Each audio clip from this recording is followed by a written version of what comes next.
ഇതാണ് തട്ടിക്കൂട്ട് ദോശ. തട്ടിക്കൂട്ട് ദോശ എന്ന് പറഞ്ഞിട്ട് ഇത് കണ്ടില്ലേ? ഇതിപ്പോൾ ഞാനിന്ന് രാവിലെ വെള്ളത്തിലിട്ടതാണ് കേട്ടോ പച്ചരി. അത് കഴിഞ്ഞ് 2 മണിക്കൂർ കഴിഞ്ഞപ്പോൾ ഞാൻ അരച്ചു 6 മണിക്ക് വെള്ളത്തിലിട്ടു. എന്നിട്ട് നമ്മൾ ഇതിങ്ങനെ ഇട്ടാക്കുക. അടിപൊളി ടേസ്റ്റാണ് കേട്ടോ.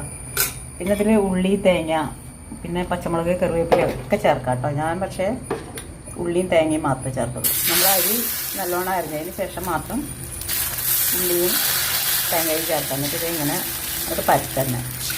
ഇതാണ് നമ്മുടെ തട്ടിക്കൂട്ട്. നല്ല സോഫ്റ്റാണ്. ഇതിന് ചമ്മന്തിയോ നമുക്ക് എന്ത് വേണമെങ്കിലും കൂട്ടി കഴിക്കാം കേട്ടോ. നമുക്ക് ഇഷ്ടമുള്ള. ഇതിൽ ഇത്തിരി വെളിച്ചെണ്ണയും കൂടി ഒഴിച്ചിട്ടുണ്ട് ഞാൻ.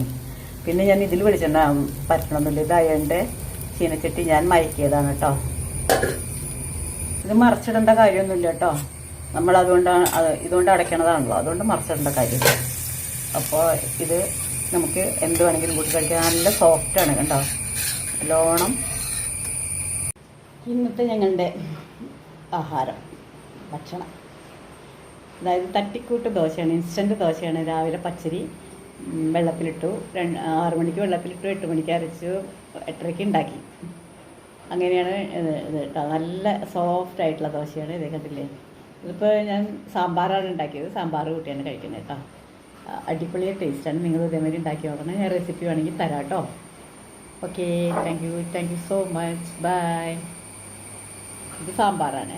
പിന്നെ പഞ്ചസാര കൂട്ടി കഴിക്കാൻ വേണമെങ്കിൽ, പിന്നെന്താണ്, തേങ്ങാപ്പാൽ കൂട്ടി കഴിക്കാം, ബീഫോ ചിക്കനോ എന്ത് വേണമെങ്കിലും കൂട്ടി കഴിക്കാൻ പറ്റിയതാണ് ഇൻസ്റ്റൻറ്റ് ദോശ. അപ്പം നമുക്ക് ഉണ്ടാക്കാം കേട്ടോ. നല്ല സോഫ്റ്റുമാണിത്. അപ്പോൾ എല്ലാവരും ട്രൈ ചെയ്ത് നോക്കണം കേട്ടോ. നിങ്ങൾക്ക് ഇഷ്ടപ്പെടുകയാണെങ്കിൽ ട്രൈ ചെയ്യുക. ഓക്കേ.